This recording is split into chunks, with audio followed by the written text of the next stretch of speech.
जय माता दी। नमस्कार दोस्तों, स्वागत है आप सभी का हमारे YouTube चैनल लक्ष्मी शर्मा की कहानियां पर।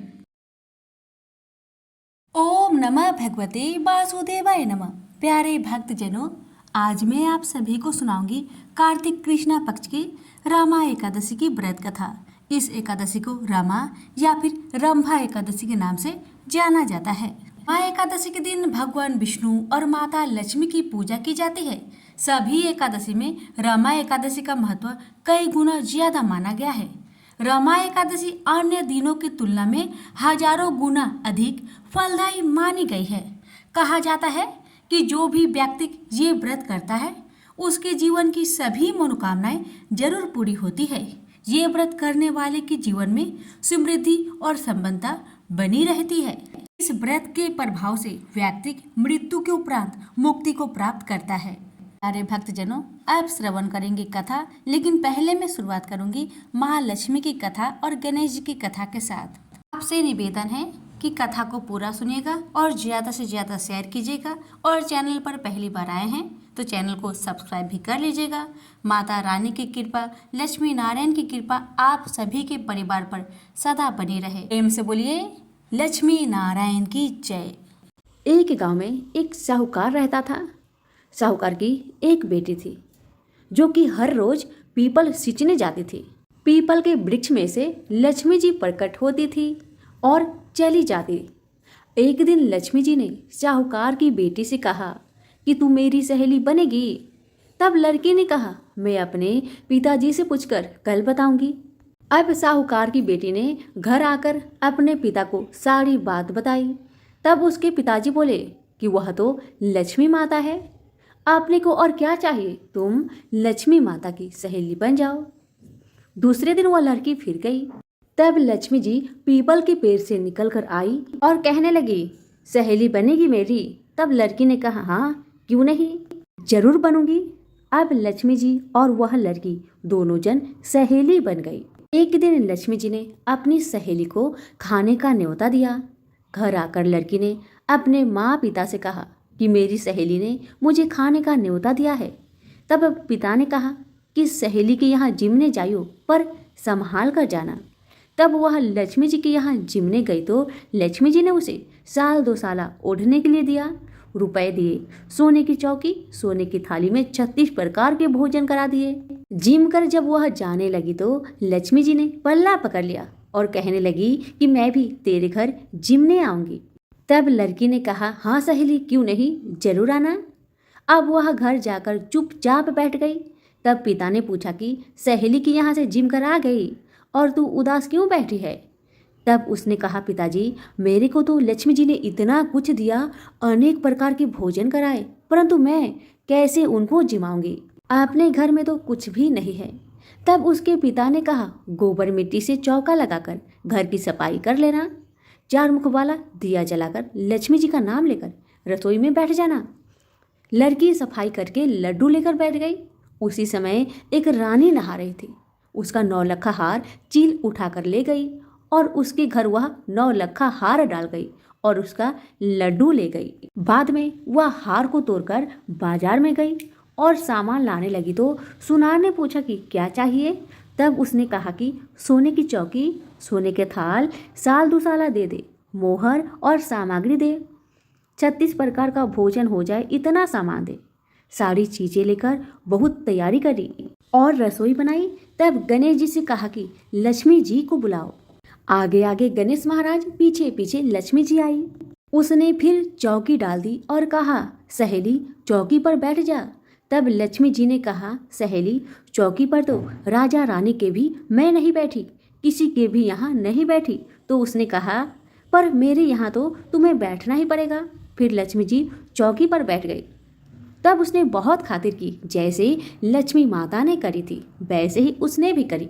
लक्ष्मी जी उस पर बहुत प्रसन्न हुई और घर में खूब रुपए एवं लक्ष्मी हो गई। साहूकार की बेटी ने कहा, मैं अभी आ रही हूँ, तुम यहीं पर बैठी रहना। और वह चली गई। लक्ष्मी जी गई नहीं और चौकी पर बैठी रही। उसको बहुत दौलत दी। हे लक्ष्मी माता, जैसे आपने साहूकार की बेटी को दिया वैसे सबको देना। कहानी सुनते हुक्कारा भरते अपने सारे परिवार को देना, पीहर में देना, ससुराल में देना, बेटे पोते को देना। हे लक्ष्मी माता, सबका कष्ट दूर करना, दरिद्रता दूर करना, सबकी मनोकामना को पूर्ण करना। तो प्रेम से बोलिए लक्ष्मी माता की जय हो। धर्मराज युधिष्ठिर बोले कि हे भगवान, अब आप मुझे कार्तिक मास की कृष्णा पक्ष की एकादशी की कथा सुनाइए। इस एकादशी का नाम क्या है तथा इससे कौन सा फल मिलता है, सो सब विस्तार पूर्वक कहिए। श्री कृष्ण भगवान बोले कि हे राजन, कार्तिक मास की कृष्णा पक्ष की एकादशी का नाम रमा है। इसके व्रत से समस्त पाप नष्ट हो जाते हैं। इसकी कथा इस प्रकार है। प्राचीन काल में मुचुकुंद नाम का एक राजा राज्य करता था। उसके इंद्र, वरुण, कुबेर, विभीषण आदि मित्र थे। वह सत्यवादी तथा विष्णु भक्त था। उसका राज्य बिल्कुल निष्कंटक था। उसके एक उत्तम चंद्रभागा नाम की लड़की उत्पन्न हुई। उसने उस लड़की का विवाह राजा चंद्रसेन के पुत्र साभन के साथ कर दिया। एक समय जब कि वह अपनी ससुराल में थी, एक एकादशी पड़ी। चंद्रभागा सोचने लगी कि अब एकादशी समीप ही आ गई है, परंतु मेरा पति अत्यंत कमजोर है, इसलिए यह व्रत नहीं कर सकता।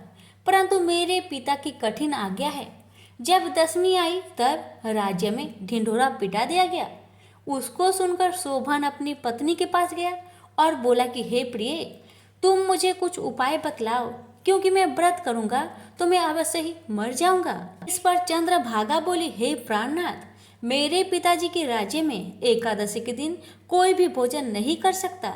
यहाँ तक कि हाथी, घोड़ा, ऊंट, पशु आदि भी तृण, अन्न, जल आदि ग्रहण नहीं करते। फिर यहाँ मनुष्य कैसे भोजन कर सकता है? यदि आप भोजन करना चाहते हैं तो दूसरे स्थान को चले जाइए, क्योंकि यदि आप इसी स्थान पर रहोगे तो आपका व्रत अवश्य ही करना पड़ेगा। उस पर शोभन बोला कि हे प्रिय, तुम्हारा कहना बिल्कुल सत्य है। मैं व्रत अवश्य ही करूंगा। भाग्य में जो लिखा होगा वही होगा। ऐसा विचार करके उसने एकादशी का व्रत किया और वह भूख और प्यास से अत्यंत पीड़ित होने लगा। सूर्य भगवान भी अस्त हो गए और जागरण के लिए रात्रि हुई। यह रात्रि शोभन को दुख देने वाली थी। दूसरे दिन प्रथा से प्रथम ही शोभन जल बसा। राजा ने उसके मृतक शरीर को दहन करा दिया। चंद्रभागा अपने पति की आज्ञा अनुसार दहन न हुई, परंतु पिता के घर में रहना उत्तम समझा। माँ एकादशी के प्रभाव से शोभन को मंत्राचल पर्वत पर अन्य धान्य से युक्त तथा शत्रु रहित एक उत्तम नगर प्राप्त हुआ। उसके महल में रत्न तथा स्वर्ण के खंभे लगे हुए थे। वहां पर वह स्वर्ण तथा मणियों के सिंहासन पर सुंदर वस्त्र तथा आभूषण से युक्त बैठा हुआ था। आभूषणों से युक्त गंधर्व तथा अप्सरा इसकी स्तुति कर रहे थे। उस समय राजा शोभन दूसरा इंद्र प्रतीत हो रहा था। एक समय मुचुकुंद नगर में रहने वाले एक सोम शर्मा नाम का ब्राह्मण तीर्थ यात्रा के लिए निकला। उसने घूमते घूमते उसको देखा। वह ब्राह्मण उसको अपने राजा का जमाई जानकर उसके निकट गया। राजा शोभन ब्राह्मण को देख आसन से उठ खड़ा हुआ और अपने ससुर तथा स्त्री चंद्रभागा की कुशलता को पूछने लगा। शर्मा ब्राह्मण को बोला, हे राजन, हमारे राजा कुशल है, आपकी पत्नी चंद्रभागा भी कुशल है। अब आप कृपा वृत्तांत बतलाइए। मुझे यह बड़ा आश्चर्य है कि आप ऐसा विचित्र और सुंदर नगर, जिसको ना तो मैंने कभी सुना और ना देखा, आपको किस प्रकार प्राप्त हुआ है। शोभन बोला, हे देव, यह सब कार्तिक माह की कृष्णा पक्ष की रमा एकादशी व्रत का प्रभाव है। इसी से मुझे यह अनुपम नगर प्राप्त हुआ है, परंतु यह अध्रुव है। इस पर ब्राह्मण बोला कि हे राजन, अध्रुव क्यों है और ध्रुव किस प्रकार हो सकता है, सो आप मुझे समझाइए। मैं आपके कहे अनुसार ही करूँगा। आप इसमें बिल्कुल भी झूठ ना समझे। शोभन बोला कि हे देव, मैंने अश्रद्धा पूर्वक व्रत किया था, उसके प्रभाव से मुझे यह नगर प्राप्त हुआ है, इसलिए मैं इसे अध्रुव मानता हूँ। यदि तुम इस वृत्तांत को राजा मुचुकुंद की पुत्री चंद्रभागा से कहोगे तो वह उसको ध्रुव बना सकती है। ब्राह्मण ने वहां आकर चंद्रभागा से समस्त वृत्तांत कहा। इस पर राजकन्या चंद्रभागा बोली कि हे ब्राह्मण देव, आप क्या वह सब वृत्तांत प्रत्यक्ष देख कर आए हैं या अपना स्वप्न कह रहे हैं? इस पर ब्राह्मण बोला कि हे पुत्री, मैंने तेरे पति शोभन को तथा उसके नगर को प्रत्यक्ष देखा है, परंतु वह नगर अध्रुव है। तू कोई ऐसा उपाय कर जिससे कि वह ध्रुव हो जाए। इस पर चंद्रभागा बोली, हे महाराज, आप मुझे उस नगर में ले चलिए। मैं अपने पति को देखना चाहती हूँ। मैं अपने व्रत के प्रभाव से उस नगर को ध्रुव बना लूंगी। चंद्रभागा के वचनों को सुनकर वह ब्राह्मण उसको मंद्राचल पर्वत के पास वामदेव के आश्रम को ले गया। वामदेव ने उसकी कथा को सुनकर चंद्रभागा को मंत्र से अभिषेक किया। चंद्रभागा मंत्रों तथा व्रत के भाव से दिव्य देह धारण करके पति के पास चली गई। शोभन ने अपनी स्त्री चंद्रभागा को देखकर प्रसन्नता पूर्वक उसे वाम अंग में बैठाया। चंद्रभागा बोली कि हे प्राणनाथ, अब आप मेरे पुण्य को सुनिए। जब मैं अपने पिता के गृह में 8 वर्ष की थी, तब से ही मैं 100 विधि एकादशी का व्रत करने लगी हूँ। इन्हीं व्रतों के प्रभाव से आपका यह नगर ध्रुव हो जाएगा और समस्त कर्मों से युक्त होकर प्रलय के अंत रहेगा। चंद्रभागा दिव्य रूप धारण करके तथा दिव्य वस्त्र अलंकारों से सजकर अपने पति के साथ आनंद पूर्वक रहने लगी और शोभन उसके साथ आनंद पूर्वक रहने लगा। हे राजन, यह मैंने रमा एकादशी का महात्म्य कहा है। जो मनुष्य रमा एकादशी की व्रत को करते हैं, उनके समस्त ब्रह्म हत्या आदि के सब पाप नष्ट हो जाते हैं। मनुष्य रमा एकादशी का महात्म्य सुनते हैं, वह अंत समय विष्णु लोक को जाते हैं। प्रेम से बोलिए श्री हरि लक्ष्मी नारायण की जय। क्षीर सागर में स्थित त्रिकुट पर्वत पर लोहे, चांदी और सोने की 3 चोटियां थी।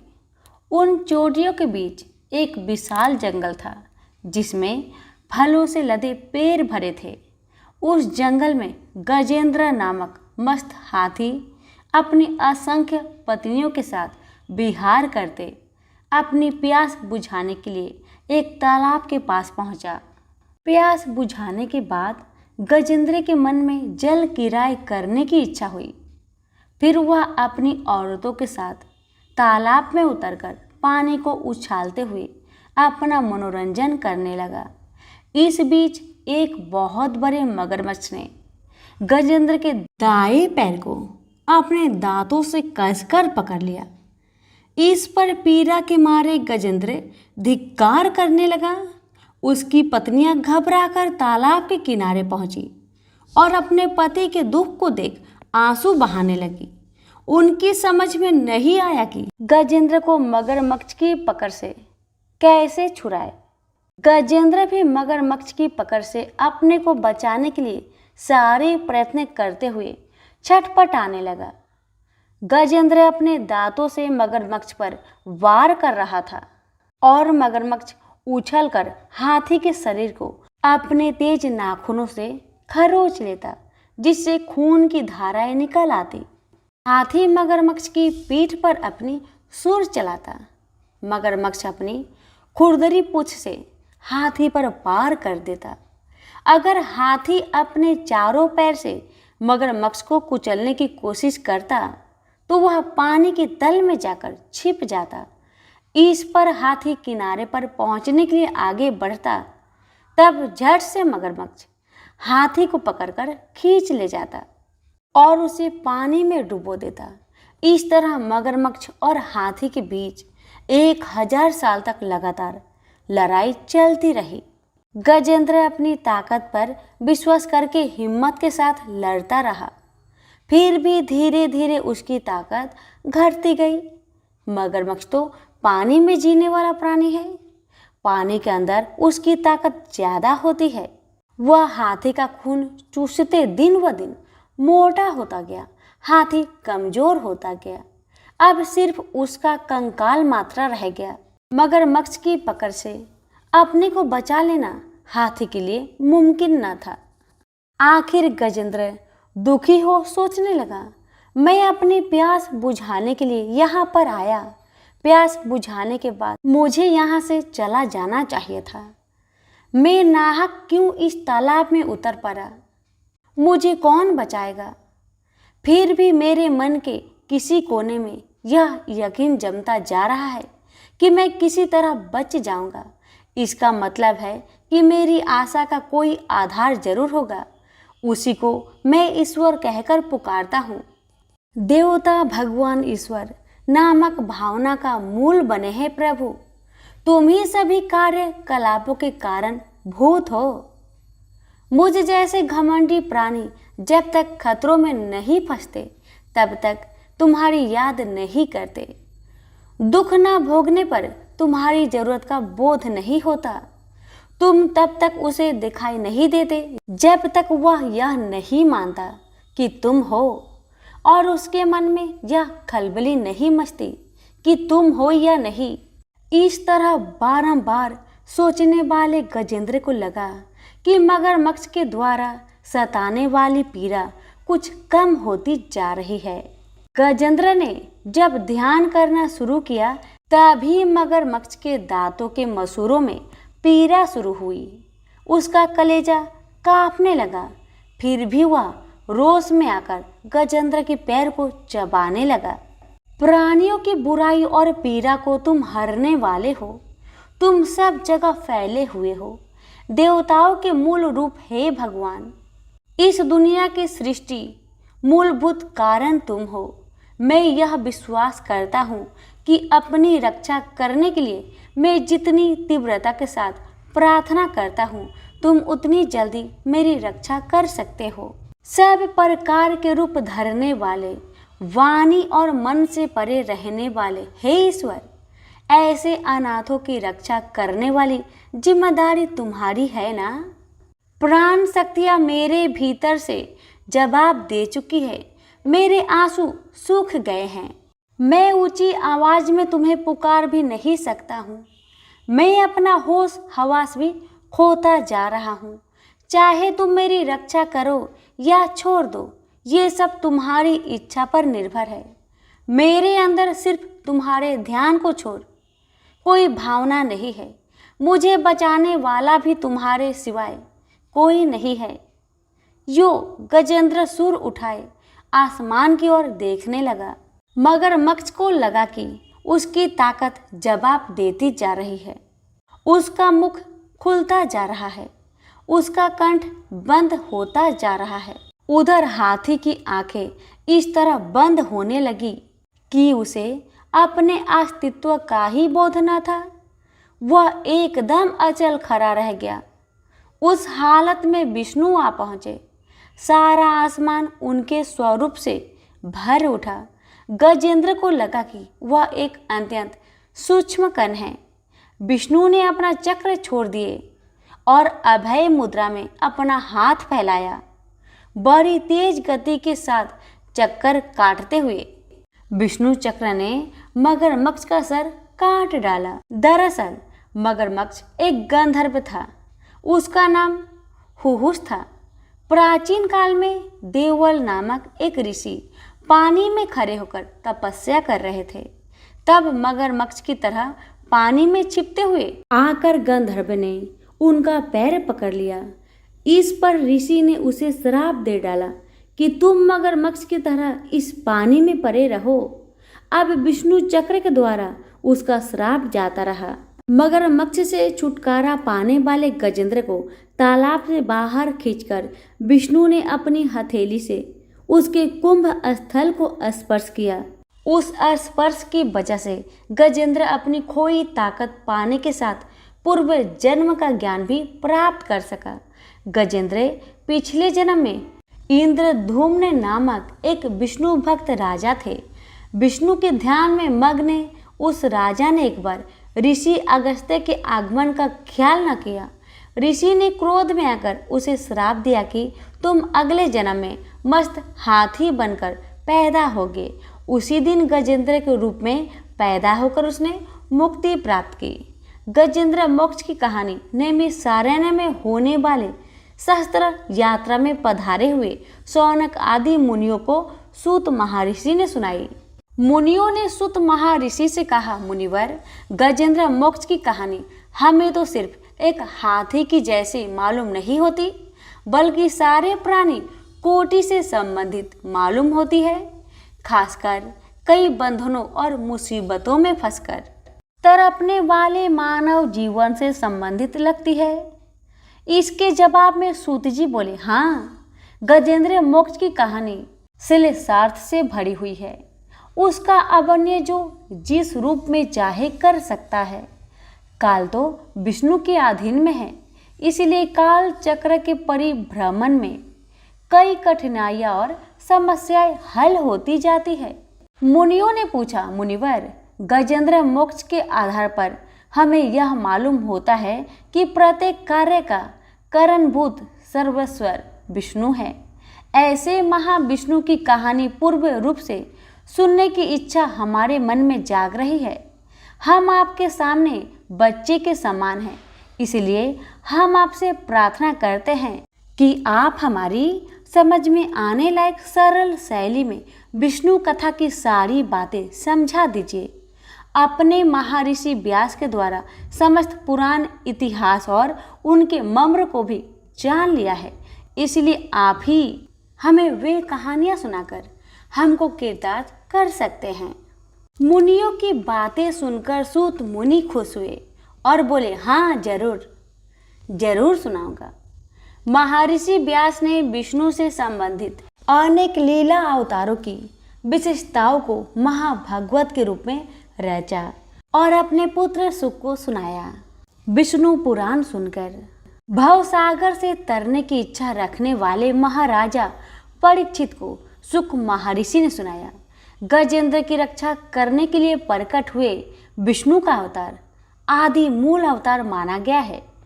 भगवान विष्णु ने कई अवतार लिए, उनमें विकास की दशाओं के अनुसार दशावतार नाम से प्रसिद्ध 10 अवतार ज्यादा मुख्य है। नार का अर्थ नीर है। विष्णु जल के मूल है, इसलिए वे नारायण कहलाए। नारायण से ही नीर या जल का जन्म हुआ। जल से प्राणी पैदा हुई। विष्णु मछली के रूप में अवतरित हुए। 10 अवतारों में वही पहला मत्स्य अवतार है। विष्णु जल से भरे नील मेघ के रंग के होते हैं।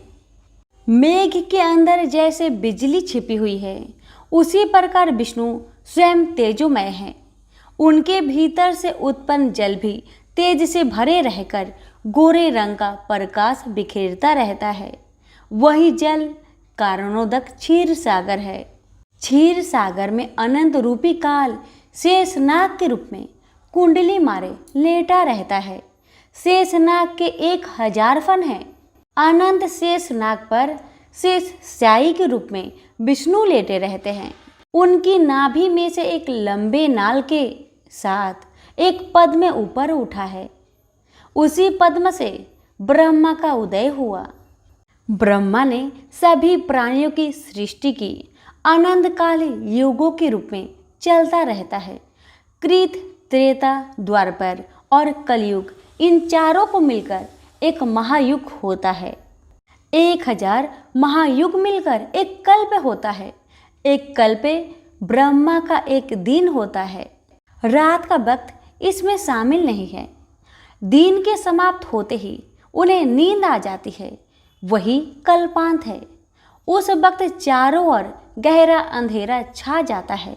विष्णु से निकली शंखसर्ण की अग्नि सबको जला देती है। झंझावट चलने लगती है। तब भयंकर काले बादल हाथी की सूरों जैसी जलधाराएं लगातार गिराने लगती है। महासमुद्र में आसमान को छूने वाला उफान होता है। भूभुवर और स्वर्गलोक डूब जाते हैं और चारों तरफ जल को छोड़ कुछ दिखाई नहीं देता। यही ब्रह्मा के सोने की रात प्रलय काल है। यही कल्पांत का समय है। सत्यव्रत नामक राजश्री नदी में नहाकर नारायण का ध्यान करके जब वे अर्घ देने को हुए, तब उनकी अंजलि में सोने के रंग की एक छोटी मछली आ गई। सत्यव्रत उस मछली को नदी में छोड़ने जा रहे थे। तब वह मछली बोल उठी, हे राजन, हमारी मछली की जाति अच्छी नहीं होती। छोटी मछलियां को बड़ी मछलियां खाया जाती है। अगर उनसे बच भी जाए, मछुआरे जाल फेंककर पकड़ लेते हैं। इसलिए मैं आपकी शरण मांगने अंजलि में आ गई हूँ। कृपया से मुझे छोड़ न दीजिएगा। सत्यव्रत मछली को अपने कमंडल में रखकर अपने नगर में ले गए। वे महाराजा के रूप में राज्य करते हुए बड़ी तपस्या करने वाले एक राजश्री थे। विष्णु भगवान के परम भक्त और बड़े ज्ञानी थे। कमंडल के भीतर वाली छोटी मछली दूसरे दिन तक बड़ी हो गई और छटपटाते आर्तनाद करने लगी, महाराज मुझको कमंडलों से निकालकर बड़ी जगह पर पहुंचा दीजिए। इस पर मछली को बड़े नाद में छोड़ दिया गया। वह थोड़ी ही देर में बहुत बड़ी हो गई। तब सत्यव्रत ने उसे एक तालाब में डाल दिया। मछली बारंबार बढ़ती गई। तब उसे तालाब से बड़ी नदी में, नदी से समुद्र में पहुंचाया गया। इस पर मछली ने पूछा, हे राजश्री, मैं आपकी शरण में आया हूँ। ऐसी हालत में क्या आप मुझे समुद्र में छोड़कर चले जाएंगे? क्या मगरमच्छ और तिलमिंगल मुझे निगल नहीं जाएंगे? सत्यव्रत ने कहा, हे महामीन, बताओ मैं इससे बढ़कर तुम्हारे लिए क्या कर सकता हूँ? पल भर में 100 योजन बढ़ने वाला तुमको भला कौन प्राणी निगल सकता है? सभी प्रेम से बोलिए विष्णु भगवान की जय। एक समय नैमिषारण्य तीर्थ में शौनकादि 88,000 ऋषियों ने श्री सूत जी से पूछा, हे प्रभु, इस कलयुग में वेद विद्या रहित मनुष्य को प्रभु भक्ति किस प्रकार मिलेगी तथा उनका उद्धार कैसे होगा? हे मुनि श्रेष्ठ, कोई ऐसा तप कहिए जिसमें थोड़े समय में पुण्य प्राप्त हो तथा वांछित फल भी मिले। यह कथा सुनने की हमारी इच्छा है। सर्व शास्त्र ज्ञाता श्री सूत जी बोले, हे वैष्णवों में पूज्य, आप सबने प्राणियों के हित की बात पूछी है। अब मैं उस श्रेष्ठ व्रत को आप लोगों से कहूंगा जिस व्रत को नारद जी ने लक्ष्मी नारायण से पूछा था और श्री लक्ष्मीपति ने मुनिश्रेष्ठ नारद जी से कहा था। सो ध्यान से सुनो। एक समय योगी राज नारद जी दूसरे के हित की इच्छा से अनेक लोकों में घूमते हुए मृत्यु लोक में आ पहुंचे। वहां पर अनेक योनियों में जन्म हुए प्राय सभी मनुष्य को अपने अपने कर्मों द्वारा अनेक दुखों से पीड़ित देखकर उन्होंने सोचा कि ऐसा क्या किया जाए कि मानवों के दुखों का नाश हो सके। ऐसा मन में विचार कर नारद जी विष्णु लोक को गए। वहां श्वेत वर्ण और 4 भुजाओं वाले देवों के इस नारायण को, जिनके हाथ में शंख, चक्र, गदा और पद्म थे तथा वरमाला पहने हुए थे, उन्हें देखकर नारद जी स्तुति करने लगे। हे भगवान, आप अत्यंत शक्ति से संपन्न हैं। मन तथा वाणी भी आपको नहीं पा सकती। आपका आदि मध्य अंत नहीं है। निर्गुण स्वरूप सृष्टि के कारण भक्तों के दुख को नष्ट करने वाले हैं। आपको मेरा नमस्कार है। नारद जी से इस प्रकार की स्तुति सुनकर विष्णु भगवान बोले, हे मुनि श्रेष्ठ, आपके मन में क्या है? आपका किस काम के लिए यहाँ आगमन हुआ है? वो सब निसंकोच कहिए। तब नारद मुनि बोले, मृत्यु लोक में सब मनुष्य जो अनेक योनि में पैदा हुए हैं, अपने अपने कर्मों द्वारा अनेक प्रकार के दुखों से दुखी हो रहे हैं। हे नाथ, मुझ पर दया रखते हैं तो बताइए कि उन मनुष्य के सब दुख थोड़े से प्रयत्न से कैसे दूर हो सकते हैं? श्री भगवान जी बोले, हे नारद, मनुष्यों की भलाई के लिए तुमने बहुत ही अच्छी बात पूछी है, जिसके करने से मनुष्य मोह से छूट जाता है। वह मैं कहता हूँ, सुनो। पुण्य देने वाला स्वर्ग तथा मृत्यु लोक दोनों में दुर्लभ एक उत्तम व्रत है। आज मैं प्रेमवश होकर तुमसे कहता हूँ, श्री सत्यनारायण भगवान का व्रत अच्छी तरह विधान पूर्वक करके मनुष्य तुरंत ही यहाँ सुख भोग कर मरने पर मोक्ष को प्राप्त होता है।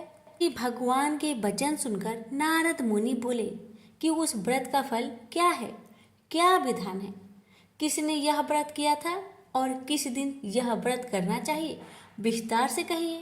भगवान बोले, दुख शोक आदि को दूर करने वाला, धन धान्य को बढ़ाने वाला, सौभाग्य तथा संतान को देने वाला यह व्रत सब स्थानों पर विजयी करने वाला है। भक्ति और श्रद्धा के साथ किसी भी दिन मनुष्य श्री सत्यनारायण जी की शाम के समय ब्राह्मणों और बंधुओं के साथ धर्म परायण होकर पूजा करे। भक्ति भाव से नेवत केले का फल, घी, दूध और गेहूं का चूर्ण सवाया ले। गेहूं के अभाव में साठी का चूर्ण, शक्कर तथा गुड़ ले और सब भक्षण योग्य पदार्थ जमा करके भगवान को अर्पित करे तथा बंधु बांधवों सहित ब्राह्मणों को भोजन कराए। उसके पश्चात स्वयं भोजन करे। नित्य गीत आदि का आचरण कर श्री सत्यनारायण भगवान का स्मरण करता हुआ समय व्यतीत करे। इस तरह व्रत करने पर मनुष्य की इच्छा निश्चय पूरी होती है। विशेषकर कली काल में मृत्यु लोक पर यही मोक्ष का सरल उपाय है। तो बोलिए सत्यनारायण भगवान की जय। श्री सत्यनारायण व्रत कथा का प्रथम अध्याय संपूर्ण हुआ। श्रीमन नारायण नारायण नारायण, भज मन नारायण नारायण नारायण। श्री सत्यनारायण भगवान की जय। आप सुनिए दूसरा अध्याय। सूत जी बोले, हे ऋषियों, जिसने पहले समय में इस व्रत को किया है उसका इतिहास कहता हूँ, ध्यान से सुनो। सुंदर काशीपुरी नगरी में एक अत्यंत निर्धन ब्राह्मण रहता था। वह भूख प्यास से बेचैन हुआ नित्य पृथ्वी पर घूमता था। ब्राह्मणों से प्रेम करने वाले भगवान ने ब्राह्मण का रूप धारण कर उसके पास जाकर आदर के साथ पूछा, हे ब्रीप, नित्य दुखी हुआ पृथ्वी पर क्यों घूमता है? दीन ब्राह्मण बोला, मैं निर्धन ब्राह्मण हूँ, भिक्षा के लिए पृथ्वी पर फिरता हूँ। हे भगवान, यदि आप इसका उपाय जानते हैं तो कृपा करके कहिए। वृद्ध ब्राह्मण बोला कि सत्यनारायण भगवान मनोवांछित फल देने वाले हैं, इसलिए हे ब्राह्मण, तू उनका पूजन कर, जिसके करने से मनुष्य सब दुखों से मुक्त हो जाता है। ब्राह्मण को व्रत का सारा विधान बतलाकर बूढ़े ब्राह्मण का रूप धारण करने वाले श्री सत्यनारायण भगवान अंतर ध्यान हो गए। जिस व्रत को वृद्ध ब्राह्मण ने बतलाया है मैं उसको करूंगा, यही निश्चय करने पर उसे रात में नींद नहीं आई। वह सवेरे उठ सत्यनारायण भगवान के व्रत का निश्चय कर भिक्षा के लिए चला। उस दिन उसको भिक्षा में बहुत धन मिला। इससे बंधु बांधवों के साथ उसने श्री सत्यनारायण का व्रत किया। इसके करने से वह ब्रीप सब दुखों से छूटकर अनेक प्रकार की संपत्ति से युक्त हुआ। उस समय से वह ब्रीप हर मास व्रत करने लगा। इस तरह सत्यनारायण भगवान के व्रत को जो करेगा वह सब पापों से छूटकर मोक्ष को प्राप्त होगा। जो पृथ्वी पर श्री सत्यनारायण भगवान का व्रत करेगा वह मनुष्य सब दुखों से छूट जाएगा। इस तरह नारद जी से नारायण जी का कहा हुआ यह व्रत मैंने तुमसे कहा। हे ब्रिपो, मैं अब और क्या कहूँ?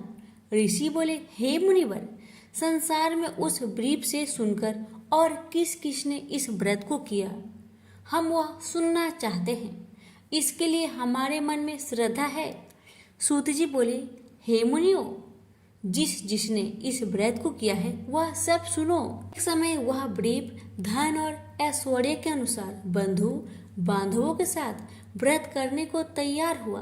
उसी समय एक लकड़ी बेचने वाला बूढ़ा आदमी आ गया और बाहर लकड़ियां को रखकर ब्रीप के मकान में गया। प्यास से दुखी लकड़हारा उनको व्रत करते देखकर ब्रीप को नमस्कार कर कहने लगा कि आप यह क्या कर रहे हैं और इसके करने से क्या फल मिलता है, कृपया मुझसे कहिए।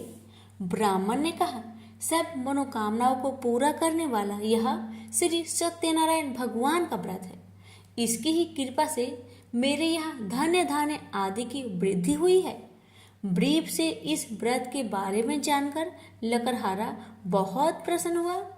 चरणामृत ले और प्रसाद खाने के बाद अपने घर को गया। लकड़हारे ने अपने मन में इस प्रकार का संकल्प किया कि आज ग्राम में लकड़ी बेचने से जो धन मिलेगा उसी से मैं श्री सत्यनारायण भगवान का उत्तम व्रत करूंगा। यह मन में विचार कर वह बूढ़ा आदमी लकड़ियां अपने सिर पर रखकर जिस नगर में धनवान लोग रह रहे थे ऐसे सुंदर नगर में गया। उस रोज वहां पर उसे उन लकड़ियों का दाम पहले दिनों से चौगुना मिला। वह बूढ़ा लकड़हारा दाम ले और अति प्रसन्न होकर पके केले की फली, शक्कर, घी, दूध, दही और गेहूं का चूर्ण इत्यादि श्री सत्यनारायण भगवान के व्रत की कुल सामग्रियों को लेकर अपने घर गया। फिर उसने अपने भाई बंधुओं को बुलवाकर विधि के साथ भगवान जी का पूजन और व्रत किया। उस व्रत के प्रभाव से वह बूढ़ा लकड़हारा धन, पुत्र आदि से युक्त हुआ और संसार के समस्त सुख भोगकर बैकुंठ को चला गया।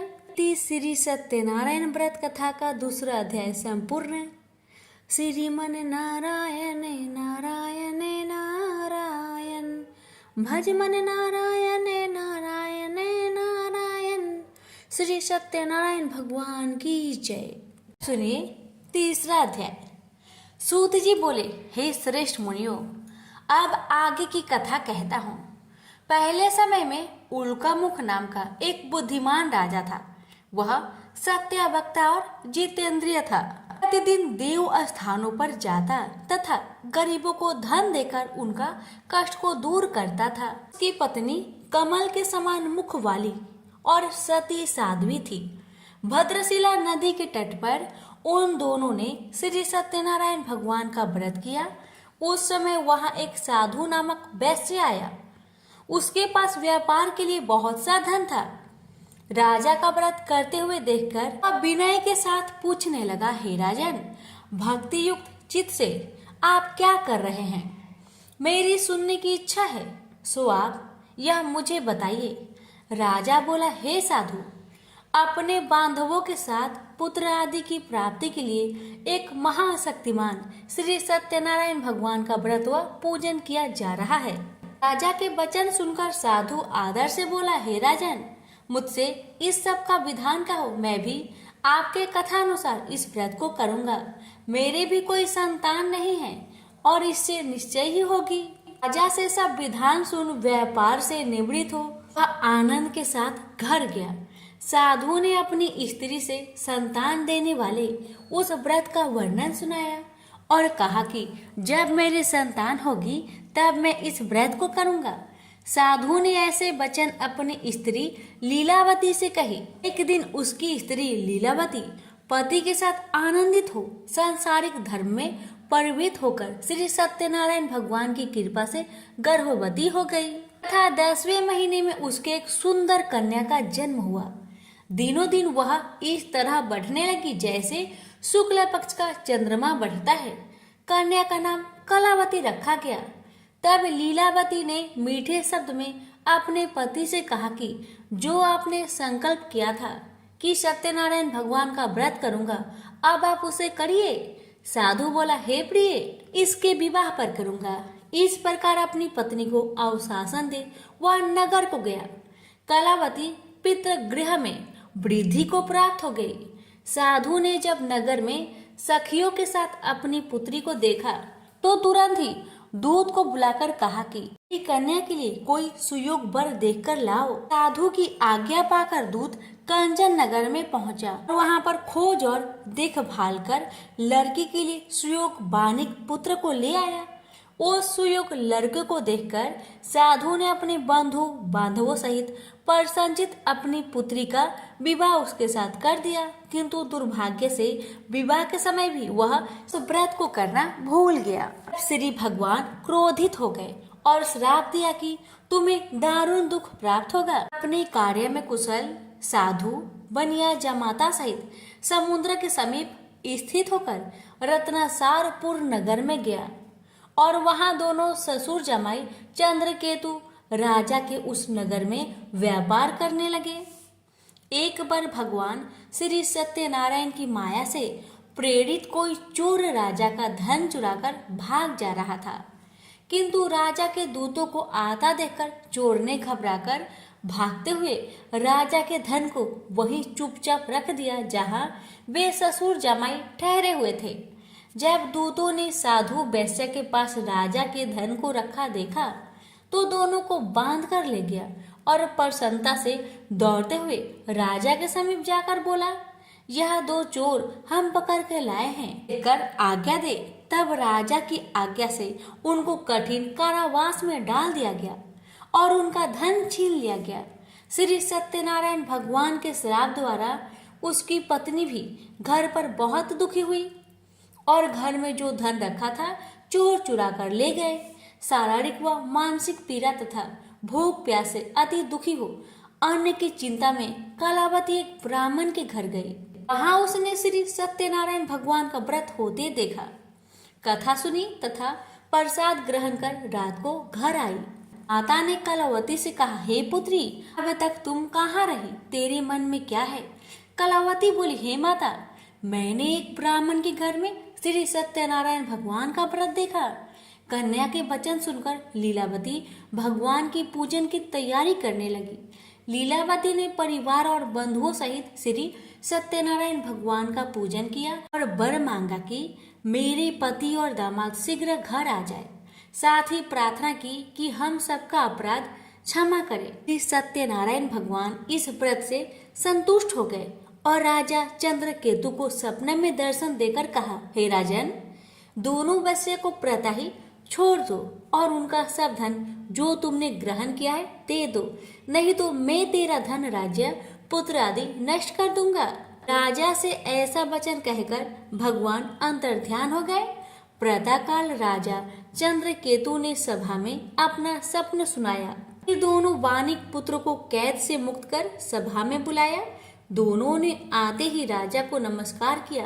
राजा मीठे वचनों में बोला, हे महानुभावों, भाग्यवश ऐसा कठिन दुख तुम्हें प्राप्त हुआ, अब तुम्हें कोई भय नहीं।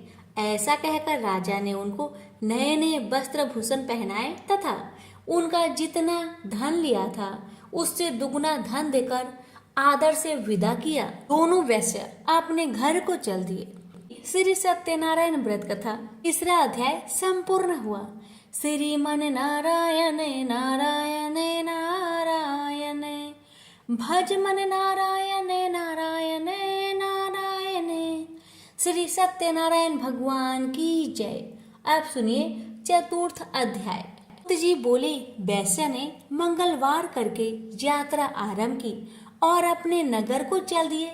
उनके थोड़ी दूर निकलने पर दंडी वेशधारी श्री सत्यनारायण ने उनसे पूछा, हे साधु, तेरी नाव में क्या है? अभिमानी वानिक हंसता हुआ बोला, हे दंडी, आप क्यों पूछते हो? क्या धन लेने की इच्छा है?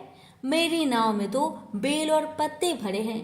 वैश्य का कठोर वचन सुनकर श्री भगवान ने कहा, तुम्हारा वचन सत्य हो। दंडी ऐसा कहकर वहां से दूर चले गए। कुछ दूर जाकर समुद्र के किनारे बैठ गए। दंडी की जाने पर वैश्य ने नित्य क्रिया करने के बाद नाव को ऊंची उठी देखकर अचंभा किया तथा नाव में बेल पत्ते आदि देकर मूर्छित हो गया, जमीन में गिर पड़ा। मूर्छा खोलने पर अत्यंत शोक प्रकट करने लगा। तब उसका दामाद बोला, आप शोक ना करें, यह दंडी का श्राप है, अतः उनकी शरण में चलना चाहिए हमें, तभी हमारी मनोकामना पूरी होगी। दामाद के वचन सुनकर वह दंडी के पास पहुंचा और अत्यंत भक्ति भाव से नमस्कार करके बोला, मैंने जो आपसे असत्य वचन कहे थे उसको क्षमा करे। ऐसा कहकर महान शोकातुर रोने लगा। तब दंडी भगवान बोले, हे वानिक पुत्र, मेरी आज्ञा से बार बार तुम्हें दुख प्राप्त हुआ है, मेरी पूजा से विमुख हुआ। साधु बोला, हे भगवान, आपकी माया से ब्रह्मा आदि देवता भी आपके रूप को नहीं जानते, तब मैं अज्ञानी कैसे जान सकता हूँ? आप प्रसन्न होइए, मैं सामर्थ्य के अनुसार आपकी पूजा करूँगा। मेरी रक्षा कीजिए और पहले के समान नौका में धन भर दीजिए। उसके भक्ति युक्त वचन सुनकर भगवान प्रसन्न हो उसकी इच्छा अनुसार वर देकर अंतर्ध्यान हो गए। तब उन्होंने नाव पर आकर देखा कि नाव धन से परिपूर्ण है। वह श्री सत्यनारायण भगवान का पूजन कर साथियों सहित अपने नगर को चला। जब अपने नगर के निकट पहुंचा तब दूत को घर भेजा। दूत ने साधु के घर जा उसकी स्त्री को नमस्कार कर कहा, साधु अपने दामाद सहित इस नगर के समीप आ गए हैं। ऐसा वचन सुन साधु की स्त्री ने बड़े हर्ष के साथ सत्यनारायण भगवान का पूजन कर पुत्री से कहा, मैं अपने पति के दर्शन को जाती हूँ, तू कार्य पूर्ण कर शीघ्र आ। माता के ऐसे वचन सुनकर कलावती प्रसाद छोड़कर जल्दी में पति के पास गई। साथ की अवज्ञा के कारण श्री सत्यनारायण भगवान रुष्ट हो के पति को नाव सहित पानी में डुबो दिया। कलावती अपने पति को न देखकर रोती हुई जमीन पर गिर गई। इस तरह नौका को डूबा हुआ तथा कन्या को रोता हुआ देख साधु दुखी होकर बोला, कि प्रभु मुझसे या मेरे परिवार से जो भूल हुई उसे क्षमा करो।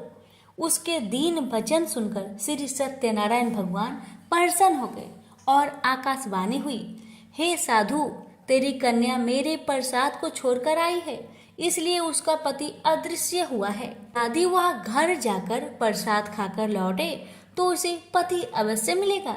ऐसी आकाशवाणी सुनकर कलावती ने घर पहुंचकर प्रसाद खाया और आकर पति के दर्शन किए। तत्पश्चात साधु ने बंधु बांधवों सहित श्री सत्यनारायण भगवान का विधि पूर्वक पूजन किया। इस लोक का सुख भोग कर अंत में स्वर्ग लोक को गया। श्री सत्यनारायण व्रत कथा चतुर्थ अध्याय संपूर्ण हुआ। श्रीमन नारायण नारायण नारायण, भज मन नारायण नारायण नारायण। श्री सत्यनारायण भगवान की जय। आप सुनिए पंचम अध्याय। जी बोले, हे ऋषियों, मैं और भी कथा कहता हूँ, सुनो। प्रजा पालन में लीन तुंगवच नाम का एक राजा था। उसने भी भगवान का प्रसाद त्याग कर बहुत दुख पाया। एक समय वन में जाकर वन्य पशुओं को मारकर बर के पेड़ के नीचे आया। वहां उसने ग्वालों को भक्ति भाव से बांधवों सहित श्री सत्यनारायण का पूजन करते देखा। राजा देखकर भी अभिमानवश वहां नहीं गया और ना ही नमस्कार किया। जब ग्वालों ने श्री भगवान का प्रसाद उसके सामने रखा तो वह प्रसाद त्याग कर अपनी नगरी को चला गया। वहां उसने अपना सब कुछ नष्ट पाया तो वह जान गया कि यह सब भगवान ने किया है। तब वह विश्वास कर ग्वालों के समीप गया और विधि पूर्वक पूजन कर प्रसाद खाया तो श्री सत्यनारायण भगवान की कृपा से सब कुछ पहले जैसा ही हो गया। दीर्घ काल तक सुख भोग कर मरने पर स्वर्ग को गया। जो मनुष्य परम दुर्लभ व्रत को करेगा, भगवान की कृपा से उसे धन्य धान्य की प्राप्ति होगी। निर्धन धनी और बंदी बंधन से मुक्त होकर निर्भय हो जाता है। संतानहीनों को संतान प्राप्त होती है तथा सब मनोरथ पूर्ण होता है। अंत में बैकुंठ धाम की प्राप्ति होती है। जिन्होंने पहले इस व्रत को किया, अब उनके दूसरे जन्म की कथा कहता हूँ। वृद्ध सनातन ब्राह्मण ने सुदामा का जन्म लेकर मोक्ष पाया। लकड़हारे ने अगले जन्म में निषाद बनकर मोक्ष प्राप्त किया। उल्कामुख नाम का राजा दशरथ होकर बैकुंठ को प्राप्त हुआ। साधु नाम के वैश्य ने मोर ध्वज बनकर अपने पुत्र को आड़े से चीरकर मोक्ष को प्राप्त किया। महाराज तुंगध्वज ने स्वयंभू होकर भगवान में भक्ति युक्त हो कर्म कर मोक्ष प्राप्त किया। इति श्री सत्यनारायण व्रत कथा पंचम अध्याय संपूर्ण हुआ। श्रीमन नारायण नारायण नारायण, भज मन नारायण नारायण नारायण। श्री सत्यनारायण भगवान की जय। सुनिए रमा एकादशी व्रत की आरती। ओम जय जगदीश हरे, स्वामी जय जगदीश हरे। भक्त जनों के संकट क्षण में दूर करे। ओम जय जगदीश हरे। जो ध्यावे फल पावे, दुख बिन से मन का। सुख संपत्ति घर आवे, कष्ट मिटे तन का। ओम जय जगदीश हरे। माता पिता तुम मेरे, शरण गहूँ मैं किसकी। तुम्हें बिन और न दूजा, आस करूँ जिसकी। ओम जय जगदीश हरे। तुम पूर्ण परमात्मा, तुम अंतर्यामी। पर ब्रह्मा परमेश्वर, तुम सबके स्वामी। ओम जय जगदीश हरे। तुम करुणा के सागर, तुम पालन करता। मैं मूरख खल कामी, कृपा करो भरता। ओम जय जगदीश हरे। तुम हो एक अगोचर, सबके प्राणपति। किस विधि मिलूं दयामल, तुमको कुमति। ओम जय जगदीश हरे। दीन बंधु दुख हरता, तुम ठाकुर मेरे। अपने हाथ उठाओ, द्वार पर तेरे। ओम जय जगदीश हरे। विषय विकार मिटाओ, पाप हरो देवा। श्रद्धा भक्ति बढ़ाओ, संतन की सेवा। ओम जय जगदीश हरे। तेरी जगदीश जी की आरती, जो कोई नर गावे। कहत शिवानंद स्वामी, सुख संपत्ति पावे। ओम जय जगदीश हरे। ओम जय जगदीश हरे। प्रेम से बोलिए विष्णु भगवान की जय, लक्ष्मी मैया की जय, गणेश महाराज की जय। ओम जय एकादशी, जय एकादशी, जय एकादशी माता। विष्णु पूजा व्रत को धारण कर शक्ति मुक्ति पाता। ओम जय एकादशी माता। तेरे नाम गिनाओ देवी, भक्ति प्रदान करनी। गण गौरव की देनी माता, शास्त्रों में है वर्णी। ओम जय एकादशी माता।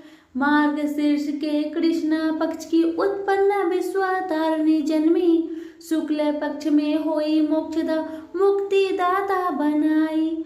ओम जय एकादशी माता। पौष के कृष्णा पक्ष की सफला नामक है। शुक्ल पक्ष में होए पुत्रदा, आनंद अधिक रहे। ओम जय एकादशी माता। नाम सटटिला माघ मास में कृष्णा पक्ष आवे। शुक्ल पक्ष में जया कहावे, विजय सदा पावे। ओम जय एकादशी माता। विजया फागुन कृष्णा पक्ष में शुक्ला आमल की। पाप मोचने कृष्णा पक्ष में चैत्र महाबली की। ओम जय एकादशी माता। चैत्र शुक्ल में नाम कामदा, धन देने वाली। नाम बरुथनी कृष्णा पक्ष में वैशाख महावाली। ओम जय एकादशी माता। शुक्ल पक्ष में होई मोहिनी, अपरा ज्येष्ठ कृष्णा पक्षी। नाम निर्जला सब सुख करनी, शुक्ला पक्ष रखी। ओम जय एकादशी माता। योगिनी नाम आषाढ़ में जानो, कृष्णा पक्ष करनी। देव सैनी नाम कहाओ, शुक्ला पक्ष धरनी। ओम जय एकादशी माता। कामिका श्रावण मास में आवे, कृष्णा पक्ष कहिए। श्रावण शुक्ला होए पवित्र, आनंद से रहिए। ओम जय एकादशी माता। आजा भाद्रपद कृष्णा पक्ष की परिवर्तनी शुक्ला। इंद्रा आश्विन कृष्णा पक्ष में व्रत से भवसागर निकला। ओम जय एकादशी माता। पापंकुशा है शुक्ल पक्ष में, आप हरणहारी। रमा मास कार्तिक में आवे, सुखदायक भारी। ओम जय एकादशी माता। देवोत्थानी शुक्ल पक्ष की, दुख ना सके मैया। पावन मास में करो विनती, पार करो नैया। ओम जय एकादशी माता। परमा कृष्णा पक्ष में होती जन मंगल करनी। शुक्ल मास में होई पद्मिनी, दुख दरिद्र हरनी। ओम जय एकादशी माता।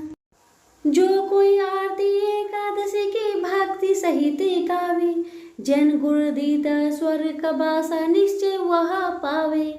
ओम जय एकादशी माता, ओम जय एकादशी माता। प्रेम से बोलिए एकादशी मैया की जय।